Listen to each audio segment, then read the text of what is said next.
na ba ngayon? May... 1. Ay, June 1 na pala. June 1 na. Ito dati pinagamot to ng Panginoon Kristo ng March 14, 2021, di ba, te? Kasi nakita ko na yung video mo. Kaya lang siya bumalik para kunin yung medalyo niya. Tsaka kasi, kaya siya pinapabalik ng Diyos ng 14 days kasi inabot tayo ng lockdown. 2 beses na tayo nag-lockdown eh.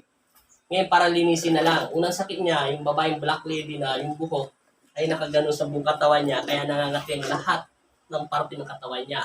Pero galing na kayo sa, ilang taon niyo na sakit yan, te? Mula November pa to. November. Last year pa? O 2020, di ba? Sabihin, may mga ginamot mo. Nagpagamot na po ako sa kay Father James. Kay Father James, sa Banayo. Kinik Banayog, kay Stone Pass, meron pa isa, te? Sa Babaylan. Babay lang. O, bali, Hindi, 4 na. 4 na. Tapos sa Bagong Silang. Bagong Silang, 5 na. 5 na. Bali pang-anim. Pang-anim na ako magagamot. Pero salamat sa lahat ng sinabi niya. Nagtulungan kami.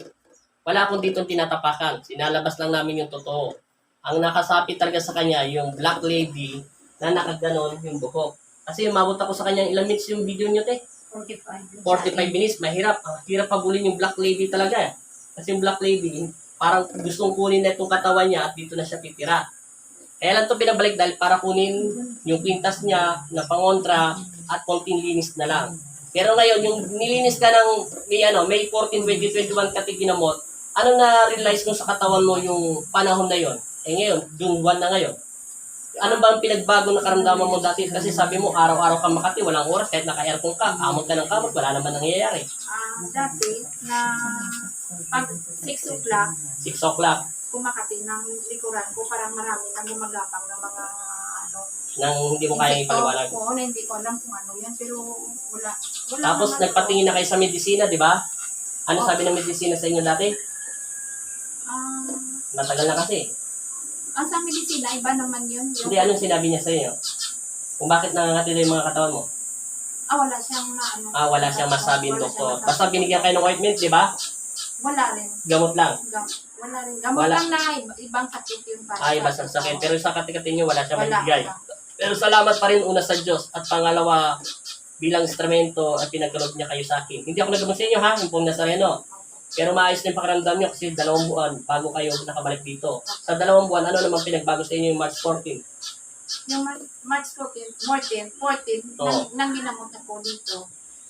Pagdating ko sa bahay, wala na nang gumagapang sa likuran ko. Wala na. Oo. Kaya kayo pinabalik, sinabi ng pong Strom, bumalik kayo ng 14 days, di ba? Kasi nga maraming mga nagdamot sa inyo. Mga magagaling na to kaysa sa... mahusay na sila.